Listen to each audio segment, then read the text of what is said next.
শ্ৰীমন্ত শংকৰেৰ সংঘ তথা আদৰেৰ সঙ্গীত বৰপৰে ফুলাম গামোচা ৰংঘৰ চেলেং আৰু ফুলাম জাপি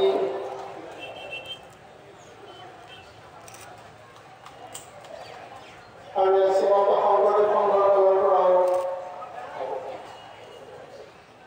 আদৰেৰ সঙ্গীত বৰপৰে ৰংঘৰ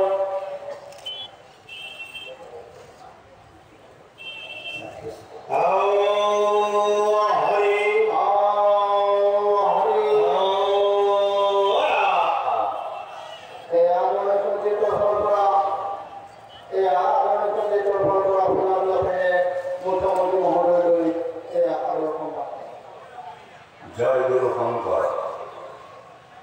আমার কৃষি বিভাগের মন্ত্রী অখিল হুসেন ডাঙরিয়া পার্লামেন্টারি সেক্রেটারি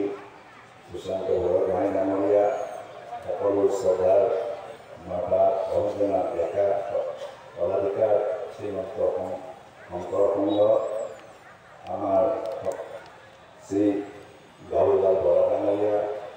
তেখেত প্রধান সম্পাদক অৱদান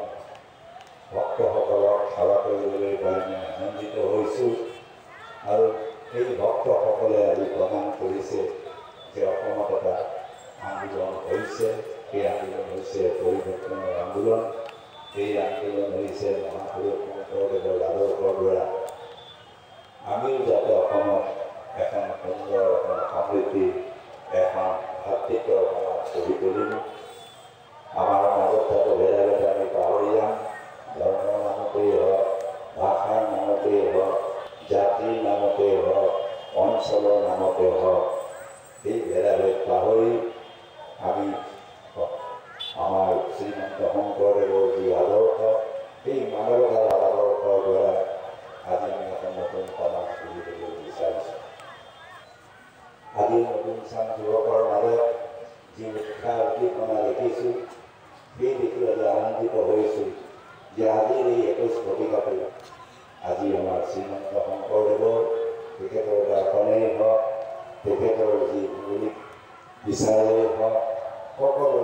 আন প্ৰাসংগিকতা লাহে লাহে আমাৰ উপলব্ধি কৰিছে এই প্ৰাসংগিকতা কেৱল অসমতে নহয় মই ভাবোঁ কেৱল ভাৰতবৰ্ষতে নহয় পৃথিৱীত ইয়াৰ প্ৰাসংগিকতা লাহে লাহে বাঢ়ি আহিছে আৰু আমিও সেই মহাপুৰুষজনা তেখেতৰ যি ব্যক্তিত্বৰ প্ৰতিভায়কৰ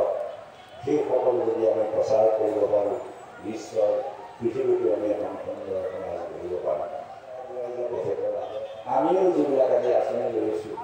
আজি শ্ৰীমন্ত শংকৰদেৱৰ আঁচনিহে লৈছোঁ আজি মন্ত্ৰী কৰিলোঁ সেই মহাপুৰুষ শংকৰদেৱৰ হিচাপে এডভেঞ্চাৰ চাব লাগিব দুখীয়া মানুহক এতিয়া সূতা দিয়াটো সমালোচনা কৰে সূতাটো কি কৰে শংকৰদেৱৰ যিটো আজি আমাৰ কি কয় শিপিনীৰ ঘৰত কিবা নহয় হেৰি আছিল বৃন্দাবন বস্তি কি কয় বস্ত্ৰ তাত সূতা নহ'লে ক'ৰ পৰা হ'ব সূতা নহ'লে অসমৰ মানুহ কেনেকৈ জীয়াই থাকিব তাতে বহুত গাড়ীও পাৰিব কিনিবলৈও সূতা লাগিব ভাত কিনিবলৈও লাগিব কাজিমা কিনিবলৈও লাগিব গামোচা এখন বনাবলৈও লাগিব সূতা যদি আমি নিদিওঁ আমাৰ শিপিনীসকলক আমি বাহিৰৰ পৰা আনি লাগিব আমিও এই শংকৰদেৱৰ আদৰ্শৰে আমি বিচাৰিছোঁ আজিও আমি যিবিলাক আমাৰ খেতিৰ শিল্প ডাঙৰ হয় গাঁৱৰ হয় মৃদং বনোৱাই হওক ঢাল বনোৱাই এইবিলাক আমি শিল্পীক আজি আমি প্ৰচাৰিত তাতো আকৌ বাধা দিব কাৰণ তেখেতৰ আদৰ্শ হৈছিল যে সকলো জনজাতিক আমি আঁকোৱালি লওঁ সকলো জনজাতিৰ যাতে উন্নতি হোৱা আৰু তাতো মানুহে কয় যে তেওঁৰ নিজৰ মানুহবিলাকক আমি ভেদাভেদ সৃষ্টি কৰিবলৈ বিচাৰিছোঁ সকলোৰ প্ৰতি ন্যায় কৰিলেহে আমি ঐক্য সংগতি হ'ব আৰু সেইটোৱে আছিল মহাপুৰুষ শংকৰদেৱৰ এইটোৱে শংকৰদেৱৰ মূল মন্ত্ৰ আছিল যে সকলো মানুহৰ প্ৰতি আমি ন্যায় কৰিব লাগিব সকলো শ্ৰেণীৰ মানুহ আমি সন্মান কৰিব লাগিব পুৰুষেই হওক মহিলা আজি আমি পঢ়াৰ কথা কওঁ তেতিয়াই ঠিক হ'ব শিক্ষাৰ ওপৰত গুৰুত্ব তেতিয়াই দিছোঁ আজি নহয় আজি আমিও দিছোঁ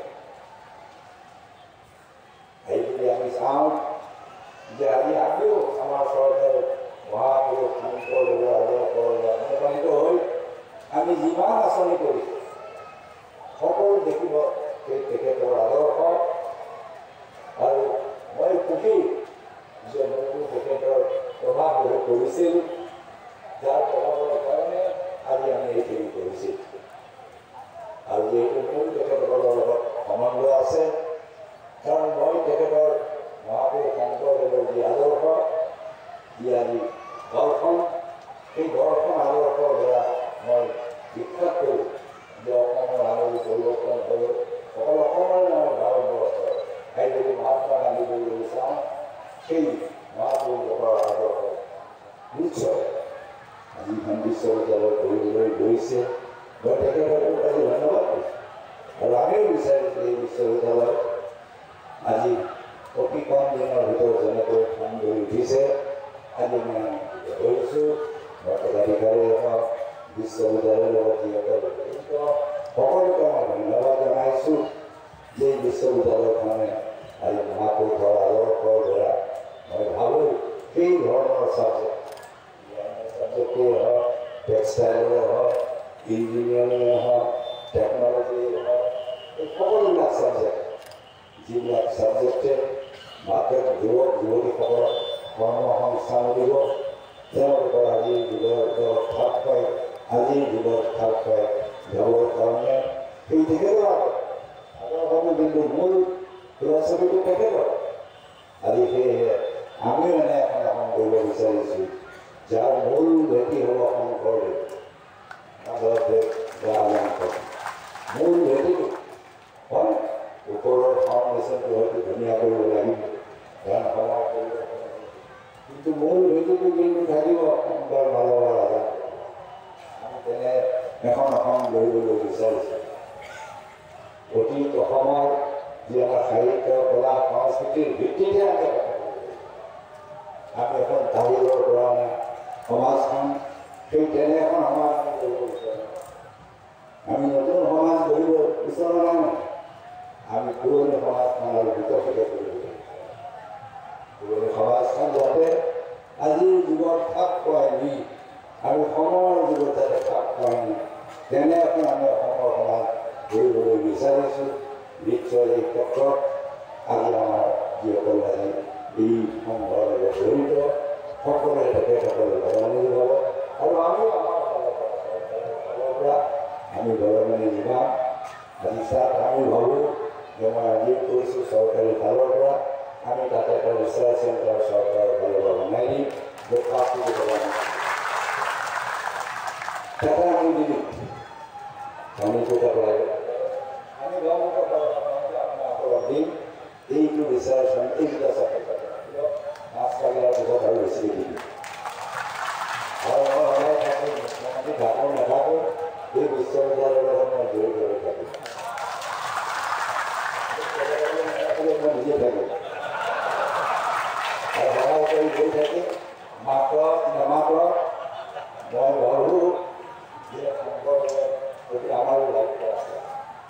আৰু মই সেই দায়িত্ব পালন কৰিম আৰু জীয়াই থকালৈকে পালন কৰিম যি যেনেকৈ পাৰোঁ মুখ্যমন্ত্ৰী হৈ গ'লে দিমেই যেতিয়া ভাগি যাম অলপ পইচাটো দিব পাৰিম কাৰোবাৰ পইচা দিব